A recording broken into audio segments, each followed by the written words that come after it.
बात करते हैं नगर निगम चुनाव की। बीजेपी हेरिटेज में मेयर पद के लिए दांव खेलेगी। बीजेपी में मेयर पद के लिए जोड़तोड़ भी शुरू हो गई है।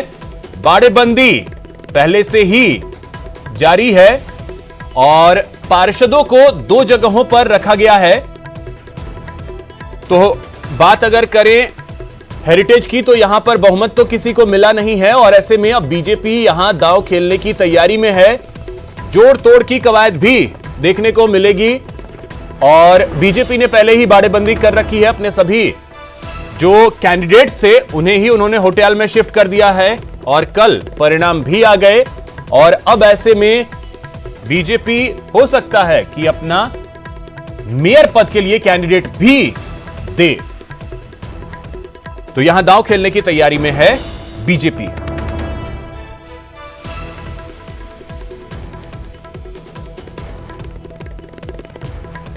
तो जयपुर ग्रेटर की अगर बात करें तो यहां बीजेपी को बहुमत मिल गई है, लेकिन जयपुर हेरिटेज जो है वो निर्दलियों के भरोसे है। जोधपुर साउथ में बीजेपी को बहुमत है, जोधपुर नॉर्थ में कांग्रेस को बहुमत है, कोटा नॉर्थ में कांग्रेस को बहुमत है, कोटा साउथ में मुकाबला ड्रॉ रहा है। तो 2 निगम जो हैं वो बीजेपी को गए हैं, 2 कांग्रेस को गए हैं, 1 टाई हुआ है और 1 अब निर्दलीय के भरोसे है।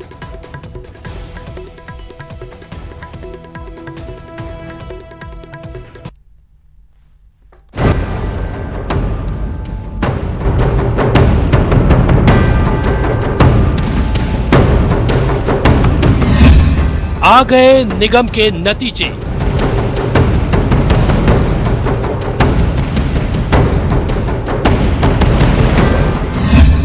कहीं खुशी, कहीं गम।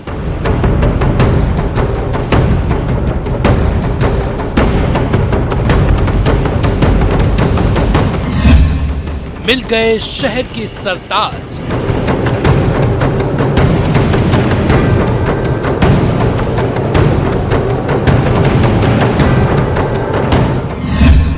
तीन निगमों में हाथ हावी।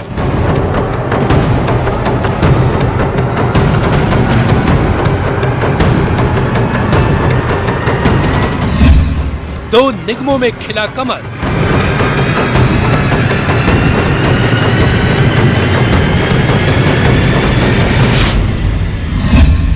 कोटा दक्षिण में कांटे की टक्कर। नगर निगम चुनाव में कांग्रेस के हाथ को जनता का भरपूर साथ मिला है।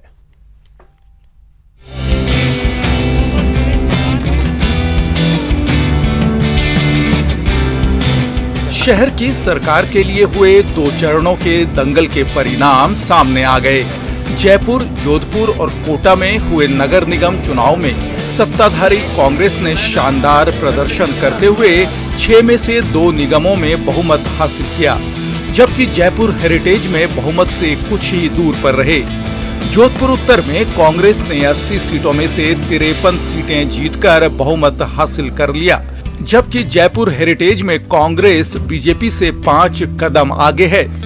सबसे बड़ा क्रेडिट तो ऊपर वाले भगवान के आशीर्वाद को और जनता के सहयोग को, फिर क्रेडिट जाएगा लीडर को। स्टेट गवर्नमेंट जो काम करती है, कांग्रेस की गहलोत सरकार जो वर्किंग कर रही है, उस वर्किंग से लीडरशिप जो अच्छा काम करती है उसी का होता, तो स्टेट गवर्नमेंट की ये बड़ी जीत है। कोटा में यूडीएच मंत्री शांति धारीवाल की मेहनत रंग लाई और कांग्रेस ने कोटा उत्तर की 70 में से 47 सीटें अपने नाम कर ली। यहां बीजेपी को 14 जबकि अन्य के खाते में 9 सीटें आई। कोटा दक्षिण में भी कांग्रेस ने बीजेपी को जोरदार टक्कर दी। कोटा दक्षिण में दोनों दलों को 36-36 सीटें मिली, वहीं अन्य के खाते में 8 सीटें गई। क्रेडिट तो जनता को ही है। हमने एक नया स्वरूप जनता के सामने पेश किया। माननीय मुख्यमंत्री अशोक गहलोत जी ने, माननीय शांति धारीवाल जी ने, कांग्रेस की सरकार ने, कि भविष्य को देखते हुए, वर्तमान को देखते हुए जयपुर और भविष्य को देखते हुए कोटा और जोधपुर, इनमें एक की बजाय 2-2 नगर निगम काम करें तो जनता की ज़्यादा अच्छे से सेवा हो पाएगी। सत्ता के विकेंद्रीकरण का जो कंसेप्ट है बहुत पुराना कंसेप्ट है। नगर निगम चुनाव में शानदार जीत के बाद कांग्रेस कार्यकर्ता जश्न में डूबे हैं। वहीं पार्टी आला कमान ने बहुमत के करीब वाले 2 नगर निगमों के लिए रणनीति बनानी शुरू कर दी है। कांग्रेस का दावा है कि समान विचारधारा वाले निर्दलीय उम्मीदवारों के साथ जाएंगे और जयपुर हेरिटेज के साथ ही कोटा दक्षिण में कांग्रेस का बोर्ड बनाएंगे। Bureau report, news 18 Rajasthan. नगर निगम चुनाव की बात करें तो कांग्रेस की जीत पर डोटासरा ने खुशी जताई है। कांग्रेस ने पहले ही जीत की बात कही थी, ये कहा है गोविंद सिंह डोटासरा ने। नगर निगम के परिणाम बेहद सुखद हैं। 2 साल के सुशासन पर जनता ने मुहर लगाई है। जनता ने ये बता दिया कि जिस प्रकार से कोरोना काल इस वैश्विक महामारी में हमारी सरकार, हमारे जनप्रतिनिधि जो जनता के साथ में खड़े रहे, तो जनता ने, आप देख सकते हैं कि जिन तीनों नगरों में, कोटा, जयपुर और जोधपुर में पिछली बार हम एक भी नगर निगम नहीं बना पाए थे, उससे पहले भी हम बोर्ड नहीं बना पाए थे, और जयपुर में आपने देखा सीधे चुनाव 2009 में हुए थे। मेयर तो हमारा बना था, लेकिन फिर भी बोर्ड हम लोग नहीं बना पाए थे। आज मुझे बताते हुए खुशी है कि हम लोग जयपुर हेरिटेज में बहुमत के साथ में सरकार बना रहे हैं।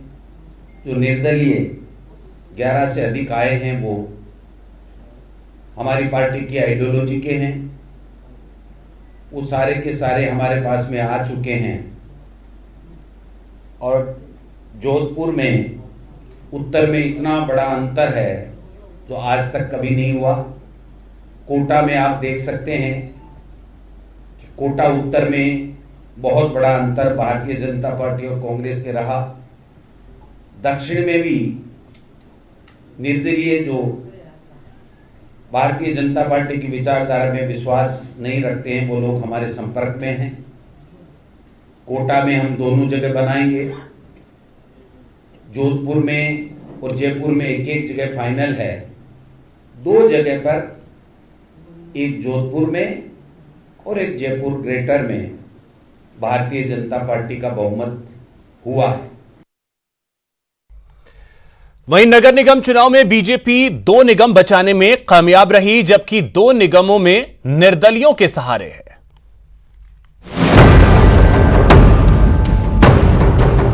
शहर की सरकार के रण में मजबूत पहलवानों के साथ उतरी बीजेपी 2 किला बचाने में कामयाब रही, जबकि 2 निगमों में मुकाबले बनी हुई है। जयपुर ग्रेटर में बीजेपी प्रदेश अध्यक्ष सतीश पूनिया की टीम ने शानदार जीत दर्ज की। वहीं जोधपुर में केंद्रीय मंत्री गजेंद्र सिंह शेखावत दक्षिण का निगम बचाने में कामयाब रहे। इस इज्जत बचाने के लिए जब जोधपुर जयपुर के 2 टुकड़े किए थे, उस इज्जत बचाओ अभियान में सफल हुई है। अन्यथा यदि एक नगर निगम होता तो निश्चित रूप से सरकार को जो है मुंह की खानी पड़ती। जयपुर ग्रेटर में बीजेपी ने 150 वार्डों में से 88 पर कब्जा जमाया, जबकि यहां कांग्रेस को 49 और अन्य को 13 वार्ड से ही संतोष करना पड़ा। जोधपुर दक्षिण के दिलचस्प मुकाबले में भी बीजेपी ने 80 सीटों में 43 वार्ड जीतकर बहुमत हासिल कर लिया। यहां कांग्रेस को 29 सीटें मिली, जबकि अन्य के खाते में 8 वार्ड आए। कोटा दक्षिण की 80 सीटों पर हुए रण में बीजेपी और कांग्रेस 36-36 सीटें मिली, जबकि अन्य 8 सीटें जीतने वाले निर्दलीय निर्णायक भूमिका में हैं। अगर कुल परिणाम की बात देखें तो भारतीय जनता पार्टी के पार्षदों की गणना अगर हम करें तो कांग्रेस ने कई अधिक भारतीय जनता पार्टी के पार्षद जीते हैं। तकनीकी रूप से सत्ता के दम पर कांग्रेस कहीं अपना बोर्ड बनाते तो बना सकती है, परंतु मैंडेट शहरी मतदाताओं का कांग्रेस के विरुद्ध में हुआ। ये इसलिए हुआ कि कानून व्यवस्था इन शहरों में जर्जर रही और विकास का पहिया रुका रहा। ये कांग्रेस के शासन पर तमाचा है। 2 निगमों में जहां बीजेपी अकेले दम पर बोर्ड बनाने जा रही है, वहीं 2 निगमों में निर्दलियों के सहारे हैं। बीजेपी का दावा है कि ज्यादा निर्दलीय पार्टी से बगावत कर चुनाव जीते हैं, लिहाजा जल्द ही उनकी घर वापसी कराकर जयपुर हेरिटेज और कोटा दक्षिण में मजबूत बोर्ड बनाया जाएगा। Bureau report, news 18। तो शहर की सरकार पर नजर हमारी बनी हुई है, लेकिन उससे पहले एक बड़ी खबर आपको बता दें। गुर्जर आंदोलन से जुड़ी यह बड़ी खबर है। बड़ा अपडेट इस मामले में आपको बता दें, चौथे दिन भी आंदोलन जारी है। गुर्जरों का आंदोलन जारी है और इसकी वजह से रेल यातायात पिछले 4 दिनों से प्रभावित है। पिछले 4 दिनों से कई ट्रेनें जो हैं वो रद्द हुई हैं, कई ट्रेनों के रूट को डाइवर्ट किया गया है और इसकी वजह से जो रेल यात्री हैं उन्हें परेशानी का भी सामना करना पड़ रहा है। ट्रेनों की अगर बात कर लें तो निजामुद्दीन मुंबई सेंट्रल राजधानी एक्सप्रेस, कोटा निजामुद्दीन, निजामुद्दीन कोटा जनशताब्दी एक्सप्रेस आज रद्द रहेगी। तो अब देखिए इस आंदोलन की वजह से ट्रेनों पर किस तरीके से असर पड़ रहा है और इसकी वजह से परेशानी जो है वो बढ़ रही है यात्रियों की। तो गुर्जर आंदोलन पर बड़ा अपडेट यह है कि गुर्जर आंदोलन को लेकर डोटासरा का बयान भी सामने आया है। फैसला सरकार से बात करें, यह कहा है डोटासरा ने। समस्या का समाधान सरकार करेगी, पटरी पर बैठने से समाधान नहीं निकलेगा। आरक्षण पर बीजेपी सांसदों से भी बात करें गुर्जर नेता।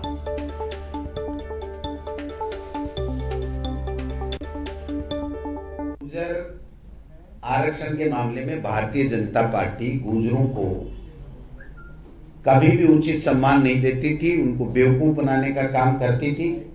पहली बार राजस्थान में कांग्रेस की सरकार ने गुर्जरों को आरक्षण दिया, उनकी समस्याओं का समाधान किया। यहां पर प्रदेश में बीजेपी को प्रदेश की जनता ने सांसद दिए, उसके बावजूद वो गुर्जर आरक्षण को 9वीं अनुसूची में केंद्र में नहीं डलवा सके। कर्नल बैसला साहब जो एक फौज में अफसर रहे हैं, बड़े अनुशासित हैं, बुजुर्ग हैं, हम सब लोग उनका सम्मान करते हैं, पूरी कौम भी उनका सम्मान करती है। उनको चाहिए, ये लोगों की जिंदगियों का सवाल है, ये कोई नंबर, रोल नंबर नहीं है। एक रोल नंबर के पीछे एक बच्चा, उसकी बीवी, उसका बच्चा, ये सब होते हैं। तो कुछ संवेदनशीलता तो होनी चाहिए सरकार। कल आप लोग तो चले गए थे, कल यहाँ पे खुले में मीटिंग हुई थी सबकी, नीरज पवंजल, बच्चे रो रहे थे। बोले हम 7,000 रुपये की तनख्वाह में इतने दिनों से काम करें, आप लोग हमारी तरफ देख ही नहीं रहे हो। संविधा पे हैं और वो कह रहे हैं कि हमारी तो नौकरी बनती है, आप देख क्यों नहीं रहे हो। अगर कोई 30 साल 32 साल का व्यक्ति फूट फूट के पब्लिक में रोए, इसकी व्यथा कितनी होती है साहब, आप समझ सकते हैं। कोई बच्चा होता 16 साल का तो आपको समझ में आती, ये तो 32 साल के बुजुर्ग लोग हैं यार। अभी कितनी बातचीत सर आपकी हो गई मांगों को लेकर?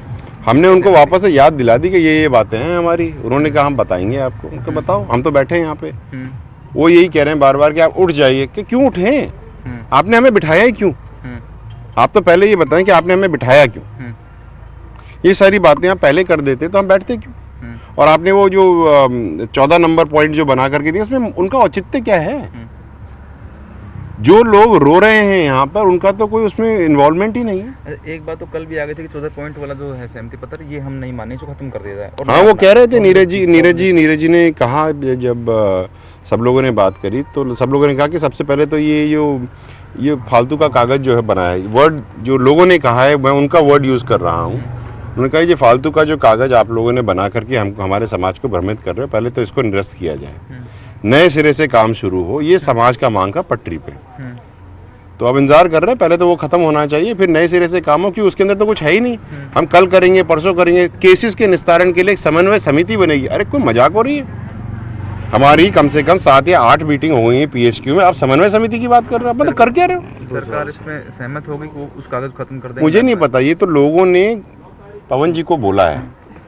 अब पवन जी क्या मैसेज कहाँ सरकार को देते हैं, नहीं करते नहीं करते, वो बात तो बाद की बात है। लेकिन मैंने आपको जो बताया, समाज ने उनको कहा। आपकी बातचीत पवन जी के थ्रू हो रही है या कोई और भी मंत्री या कोई प्रतिनिधि जिससे बात हो रही है?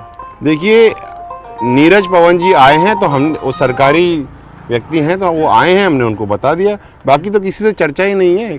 सरकार के नुमाइंदों ने तो एक 14 पॉइंट का बनावटी कागज दे करके अपना पल्ला झाड़ दिया। लेकिन मैं समाज को ये कहना चाहता हूँ, समाज के थ्रू इन नेताओं को ये कहना चाहता हूं कि गुर्जर समाज एक जीता जागता अंश है, एक जीती जागती समाज है। आप उसको लारे लप्पे देकर के चुप नहीं कर सकते। हम तो यहाँ पे तब तक बैठेंगे जब तक हमारी मांगे पूरी नहीं हो जाती, और आप क्रमबद्ध तरीके से पूरी करके ये नहीं बता देते कि ये नौकरी इसकी है, ये नौकरी इसकी है, ये चेक नंबर है, ये इनको नियुक्ति पत्र हैं, ये सैलरीज हो गई हैं। हमको सब कुछ चाहिए, हम अब नहीं उठेंगे। ये इन 3 चीजों को तो कह ही रहे हैं कि नियुक्ति पत्र दे देंगे, चेक दे देंगे और ये दे देंगे, तो ये क्या इसके पिछले पौने 2 साल से ही कह रहे हैं हम दे देंगे। अगर ये चीजों को 3 के ऑर्डर ले आते हैं भाई साहब, हम 3 ही नहीं है, बहुत सारी चीजें हैं। आप तो वो काम कर रहे हो जो आपको नैतिक काम वैसे ही करना है पिछले पौने 2 साल से। अगर एक किसी व्यक्ति से आप 27,000 रुपए में काम करवा रहे हो और कह रहे हो नहीं साहब आपने डंडा किया ना इसलिए हम करवा रहे, कब पागलपना है? मतलब क्या बातें कर रहे हैं हम लोग यार? Is this governance or is this governance or it is just playing charade? Are you playing dumb charades with us that you put something on your forehead and we try and posture and understand what you are trying to say? तो आपको उम्मीद तो लग रही है? मैं उम्मीद तो हमें पता ही नहीं है साहब। हम तो कतई ना उम्मीद है सरकार से। जब हो जाएगा सामने तब बोलेंगे हो गया। एक बात और, ये जो समिति थी दूसरे लोगों की थी जी, ये किसी कोई इनको भेज रहा है कि खुद आ रहे हैं कि आप मिलना नहीं चाहते हैं कि टाइमिंग नहीं बैठ रही है? भैया हमें इस बारे में कुछ नहीं कहना, ठीक है? आप तो मुद्दे की बात पे आओ कि बच्चों का भविष्य कैसे ठीक होता है। ये सरकारें तो आग लगाती रहती हैं इधर से उधर, वो तो इनका रोज का काम है। ये पहली बार हुआ नहीं है, ऐसे हर बार ये करते हैं। तो हम तो हमारे लिए these are of no consequence. Consequence वाली बात ये है कि हमारे बच्चों का भविष्य कैसे ठीक हो रहा है, उस पर फोकस करिए। उनमें जानकारी नहीं है कुछ को, तो उसकी जानकारी नहीं है उनको, तो बात ही बताओ।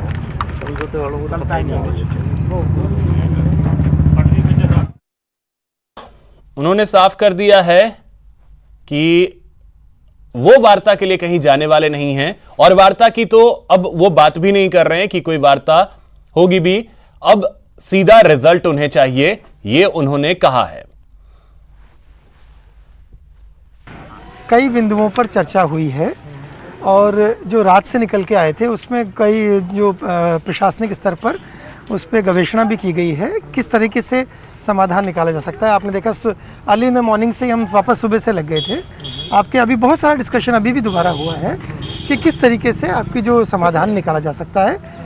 राज्य सरकार की ओर से मैंने कल भी कहा था, पूरी तरह से पूरा मन के साथ इसका समाधान निकालने के प्रयास जारी हैं और जल्दी ही हमें विश्वास है कोई ना कोई समाधान जरूर निकल जाएगा। जो बिंदु तो गुर्जर जो हैं वो रेलवे ट्रैक पर डटे हुए हैं, पटरियां उखाड़ दी गई हैं और इसकी वजह से लोगों की परेशानियां तो बढ़ गई हैं। शायद इससे वास्ता भी नहीं है आंदोलनकारियों को, लेकिन सबसे अहम सवाल यह है कि आखिर बात बनेगी तो बनेगी कैसे, क्योंकि 4 दिन आज हो चुके हैं और इन 4 दिनों में अभी तक अगर देखा जाए तो कुछ भी नहीं हुआ है। जो आंदोलनकारी थे वो डटे हुए हैं। सरकार की तरफ से पहले मंत्री अशोक चांदना वहां गए, वार्ता हो नहीं पाई। नीरज के पवन को लेकर के बात हुई, लेकिन वो भी सफल होता नहीं दिखा है।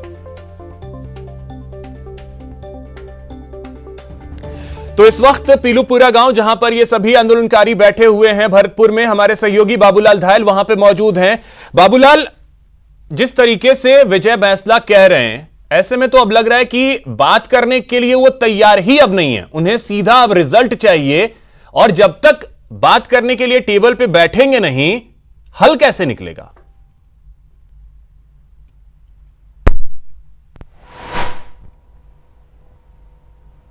वो कल शाम से शुरू हुआ है।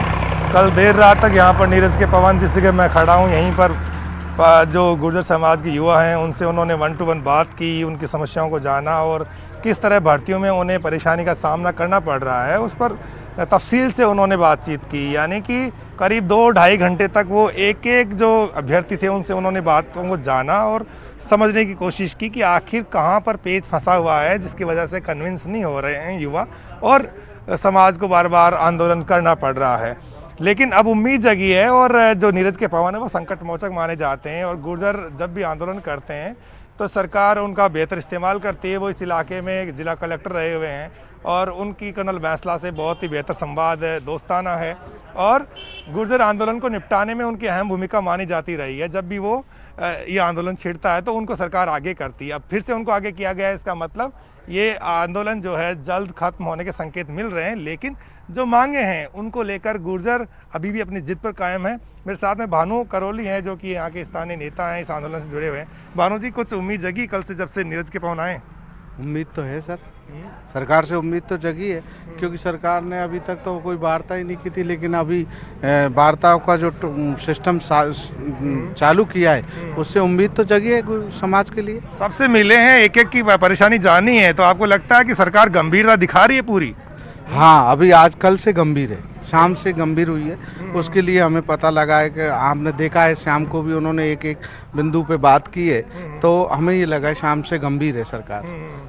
अभिषेक, गुर्जर कह रहे हैं कि उन्हें ऑर्डर चाहिए, उन्हें जो है ना कि ऐसी चीजें नहीं चाहिए जिसकी वजह से फिर से उन्हें आंदोलन पर उतरना पड़े। उनको सार्थक नतीजे चाहिए। जहाँ जहाँ दिक्कतें उन्हें आ रही हैं, चाहे वो भर्तियों को लेकर है, चाहे बैकलॉग को लेकर है, और जो विधवाएं हैं उनको उनकी नौकरी को लेकर के है, और जिनको पेंशन मिल रही है, जो गुर्जर आंदोलन में घायल हो गए थे, तो उनका समाधान चाहते हैं। और कहीं ना कहीं ये कोई बड़े इश्यूज नहीं है, एक यानी कि ऑर्डर वक्त पे निकल जाएं, सारी चीजें जो अड़चने हैं वो दूर हो जाएं, सब कुछ बेहतर हो सकता है। मेरे साथ में हमारे स्थानीय सहयोगी है, क्या लगता है कल से कुछ तनाव में कमी आई है, कुछ बेहतर हुआ संवाद सरकार और गुर्जरों के बीच?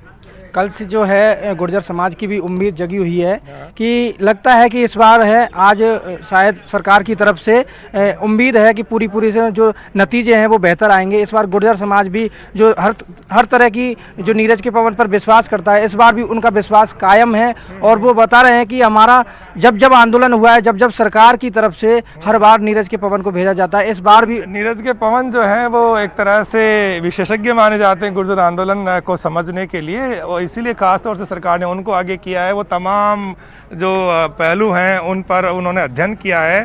कर्नल बैंसला से भी उनकी बात हुई है, एक बार फिर से वो आज उनसे मिलेंगे। हो सकता है वो जयपुर भी चले जाएं, उसके बाद सरकार के साथ में जो आला अफसर हैं उनके साथ में बैठ करके और समाधान लेकर के आएँ। लेकिन बहुत सारे पेच होते हैं क्योंकि भर्ती निकलती है, उस डिपार्टमेंट की वैकेंसी से जुड़ा मामला होता है, फाइनेंस में मामला जाता है, डीओपी में मामले जाते हैं। तो बिल्कुल बाबूलाल, तो एक तरीके से कहें कि उम्मीद जगी है और उम्मीद यही की जानी चाहिए कि जल्द से जल्द ये आंदोलन खत्म हो। बहुत शुक्रिया आपका बाबूलाल तमाम जानकारी के लिए। यहां रुकेंगे एक छोटे से ब्रेक के लिए। ब्रेक के बाद शिकंजे में